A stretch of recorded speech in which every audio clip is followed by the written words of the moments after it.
Mais de 5% de queda para os preços do milho em Chicago, mais de 1% para a soja. O relatório do USDA veio como uma bomba para o mercado e pode mudar o jogo, ou melhor, pode definir o futuro dos preços do milho, tanto no Brasil quanto lá fora. E o caso do Banco Master, em que pé que está, qual a situação disso, o que isso impacta para o mercado, é sobre o que a gente vai conversar hoje. Já manda esse vídeo para quem se interessa sobre soja, milho e dólar, que hoje a gente tem assunto importante sobre o mercado logo depois da nossa vinheta.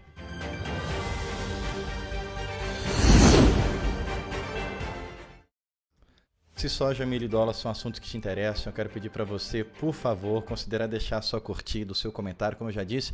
Manda também para alguém que se interessa por esses assuntos. Você pode deixar aí nos comentários sugestões de temas que você quer ouvir aqui, que a gente quer conversar, focado nesse nosso negócio de soja, milho e dólar. E para falar de dólar, a gente tem que falar de tudo. Tem que falar de política, de geopolítica. E tem muita coisa que vai movimentar esse ano de 2026. A Royal está aqui para tentar te ajudar. Uma outra ferramenta que a gente tem também para contribuir com você, com o seu negócio, é a palestra da Royal Rural. A gente está presente nas mídias de agronegócio, nas maiores do Brasil, contribuindo com informação, ajudando muita gente a fazer negócio. E se você quiser levar a palestra da Royal para o seu evento, entre em contato com a gente. No final aqui eu vou deixar uma série de meios, de canais que você pode mandar a sua mensagem, fazer o seu orçamento, ver a nossa agenda. Eu tenho certeza que vai contribuir bastante para o seu evento. Vamos lá, vamos falar do mercado. Você está vendo ainda aí na tela? Hoje o milho teve uma queda de mais de 5%. Muita gente me perguntando, o milho não vai estopar não?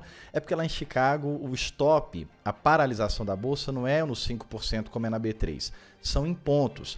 Ele chegou ali perto dos 25 pontos, que é onde ele estopa, e aí quando a gente olha para o contrato março, fechou pertinho de estopar, mas ele não fechou na mínima. Essa é uma informação importante, porque quando o mercado fecha na mínima, seja de milho, seja de soja ou dólar, quer dizer que no dia seguinte ele quer continuar o movimento de queda.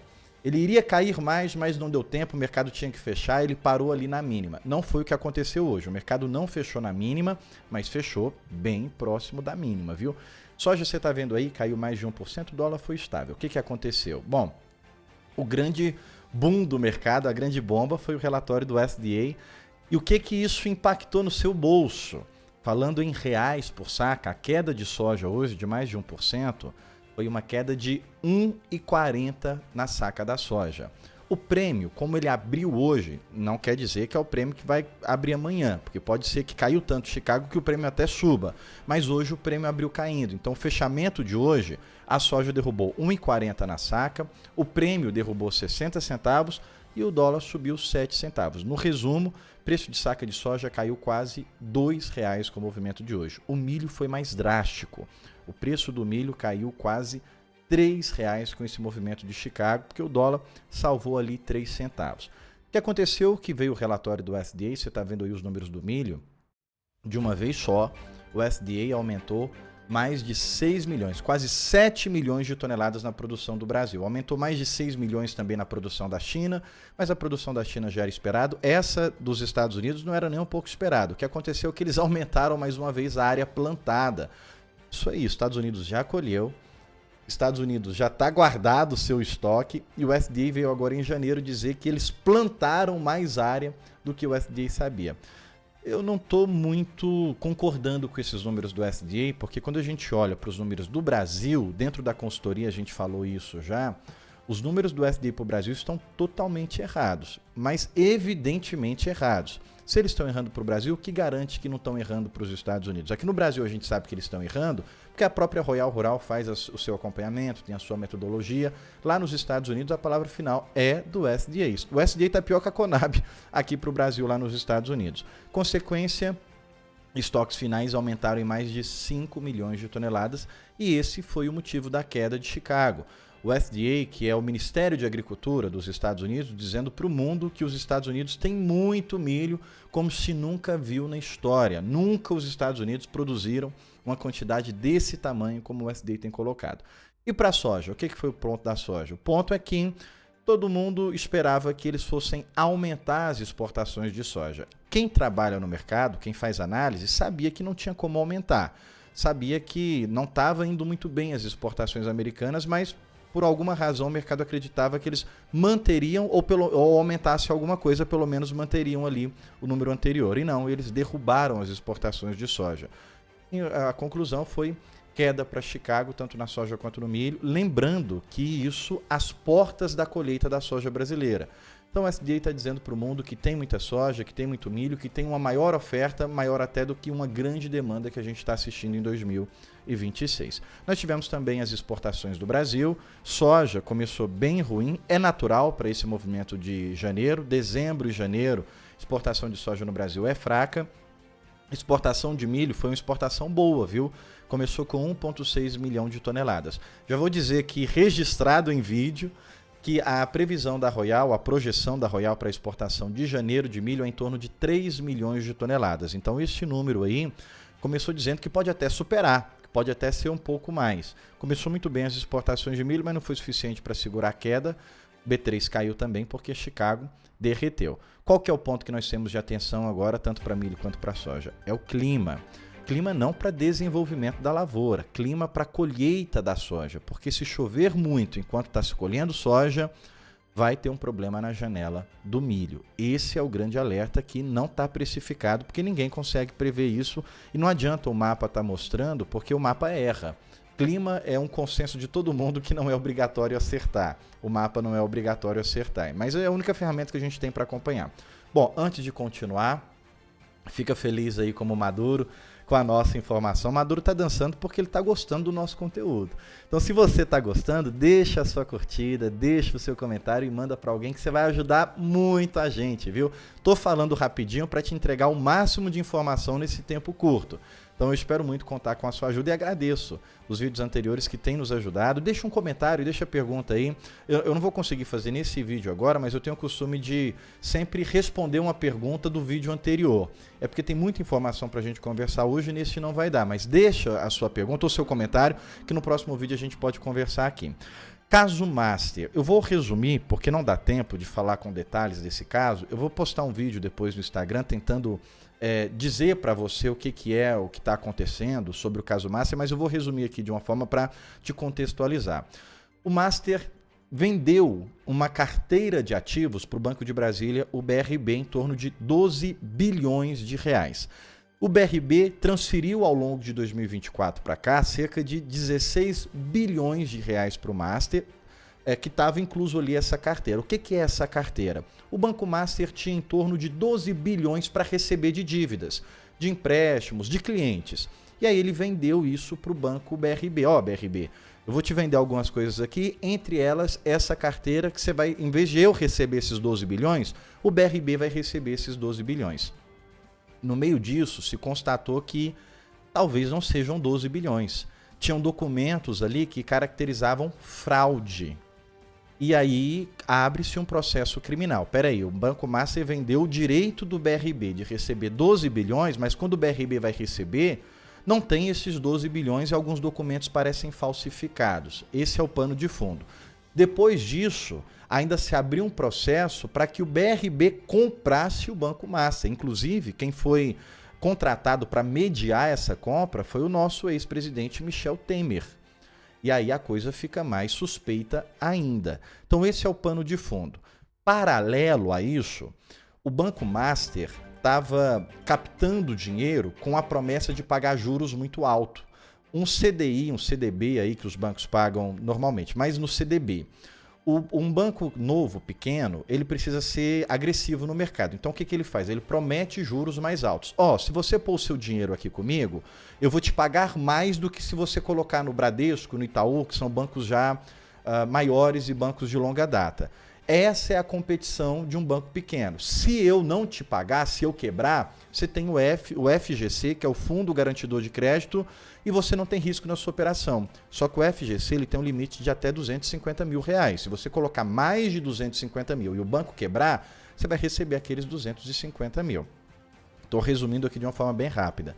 O que aconteceu foi isso. O Banco Master usou essa prerrogativa do FGC, só que um banco pequeno, quando ele paga um juros alto, ele paga ali 98% do CDI. Eu vou te... Compra aqui um CDB e eu te pago 98% do CDI. Eu te devolvo um juros, um dinheiro mais alto. O Banco Master estava pagando 125% até 140%. E isso acendeu o alerta no Banco Central. Pera, esse banco está gastando mais do que ele ganha, está pagando juros muito altos e não está recebendo isso. Nisso veio o processo de liquidação do Banco Master. O Banco Central disse, fecha as portas porque você não consegue sustentar. Isso aí é quase que uma fraude para ter acesso ao FGC. Esse é o resumo. Então são dois processos do Banco Master. O processo de venda para o BRB, da carteira de crédito do próprio banco, que se suspeita de fraude, aí é um crime mesmo, e o outro processo que o Banco Central liquidou o Banco Master porque ele estava gastando mais do que arrecadava. Bom, eu espero que tenha conseguido explicar. Se eu não conseguir, deixa nos comentários, entre em contato, a gente conversa com mais detalhes. No meio disso surgiu o TCU, Tribunal de Contas da União. Ele disse o seguinte, olha, essa liquidação que o Banco Central fez do Master, eu não sei se está correta não, a gente precisa investigar, a gente precisa inspecionar essa decisão do Banco Central. Estava óbvio para todo mundo que o Banco Central está correto, o Banco Central tomou a decisão correta, mas o TCU quis inspecionar essa decisão do Banco Central. E o julgamento agora é dia 21 de janeiro, que eles vão decidir como vai acontecer essa inspeção. Que a inspeção vai acontecer, ela vai acontecer de qualquer jeito, mas o dia 21 é o julgamento para decidir como que eles vão fazer essa inspeção, quais as ferramentas, onde eles vão inspecionar. O Banco Central já disse que vai abrir os documentos para o TCU. O que isso implica? Porque se o TCU disser que não concorda com a decisão do Banco Central, ele dá argumentos para o STF reverter essa liquidação. O TCU não pode reverter, mas o STF pode. E se o TCU disser, olha, não concordo com o Banco Central por isso e por aquilo, o processo vai tomar mais corpo. E aí a gente tem um processo correndo no STF contra essa fraude aí com o BRB. E depois a gente tem a PGR, que a PGR está parada. A PGR também pode entrar na história. Até agora não entrou, mas fica o alerta. Então são várias instâncias. Tá, Ronaldo, você explicou o que é o termo técnico, mas o que isso importa? Por que está todo mundo falando desse Banco Central? Sobretudo pelos nomes envolvidos. Daniel Vorcaro é o dono, foi preso, depois foi solto. Enquanto ele estava preso, a PF não pôde ter acesso ao celular dele. E o que poderia ter no celular dele? Bom, a gente teve, primeiro caso aí de chamar a atenção, o envolvimento do Dias Toffoli. Antes mesmo da investigação correr, o ministro Dias Toffoli chama o caso para o STF, porque diz que tinha um deputado do PL envolvido ali com o banco. Mas o próprio ministro Dias Toffoli tem irmãos e tem primo que teve investimento nas empresas do irmão, do primo, que teve ligamento de fundos envolvidos com o Banco Master. O ministro Dias Toffoli ele faz aquela viagem para assistir a final da Libertadores com o advogado do Banco Master. Isso chama a atenção. Dentro do escopo da ética, o ministro deveria se colocar como figura tem ali empecilho, ele não pode, ele tem que se colocar ali como envolvido no caso, mas ele é o relator do caso. Depois é aquela história que a gente já ouviu bastante da esposa do Alexandre de Moraes com um contrato de 129 milhões envolvidos no Banco Master. Ponto é o seguinte, existem muitos nomes políticos ligados ao Banco Master. Michel Temer para fazer a ponte, o lobby para a compra do BRB, ex-ministro Guido Mantega, Ricardo Lewandowski, que fazem parte ali do conselho do Banco Master, o próprio ministro Toffoli, Alexandre de Moraes com a esposa envolvida, são muitos nomes políticos que aparecem nesse caso e em vários momentos o TCU parece contrário à decisão do Banco Central de liquidar o banco. Não, eu quero manter o banco. Existem conversas de bastidores, já ventilado aí na grande mídia, que podem estar tentando manter o Daniel Vorcaro com seus bens para que ele não entregue ninguém. Ponto importante agora para o mercado. Dia 21 é o julgamento no TCU, mas do dia 26 ao dia 28, a PF intimou ex-executivos do banco. Augusto Lima, que é ex-sócio, ex-diretor do Banco Master, ex-executivo da Tesouraria. E o que o mercado teme é que nesse depoimento esses nomes possam dizer coisas que abalem a estrutura política. Se eles disserem, por exemplo, que o Vocaro tomava decisões centralizadas, que não passava pelo conselho, que havia pressão política para a venda para o BRB. Então, esse caso do Banco Master, o Vocaro ele é conhecido pelas suas extravagâncias. Pagou 15 milhões de reais na festa de 15 anos da sua filha, tem mansão em Trancoso, mansão em Orlando que vale mais de 280 milhões de reais. Ele patrocinou fóruns em Lisboa, do STF, fórum que foi inaugurado, fundado ali por um instituto do ministro Gilmar Mendes. Então são muitos nomes políticos. Lembra do que aconteceu com o mercado na Lava Jato, né? Então quando se tem uma situação assim, o mercado fica alerta porque pode, sem dúvida, mexer no câmbio. Um dos fatores que pode abalar é se a gente vê o judiciário interferindo numa decisão do Banco Central. Vou ficar por aqui, nosso tempo já se esgotou, mas se você quer se aprofundar em conversas como essa, entender o que está acontecendo no mercado e o mais importante, saber o que isso impacta no seu negócio de soja, milho e dólar, tá aqui os nossos contatos, você chama a gente aqui no nosso perfil, na página principal do nosso perfil, tem um link onde você pode se inscrever para receber a consultoria, ou melhor ainda, você pode chamar a gente para conversar, tem um time preparado ali para te responder. E é de graça, viu? 15 dias de graça, não tem custo nenhum para você. Então não tem por que você não fazer. Não fica com preguiça de mandar uma mensagem para a gente não. Burocracia é zero, cadastro é zero. A gente faz todo o trabalho aqui para você estar recebendo essa informação e tá muito mais informado. Obrigado por ficar até aqui. Deixa a sua curtida, deixa o seu comentário. Se ficou até aqui, deixa lá no comentário. Vim até o final, que vai ajudar muito a gente aqui até entender qual que é o tipo de conteúdo que a gente traz para você. Até a próxima.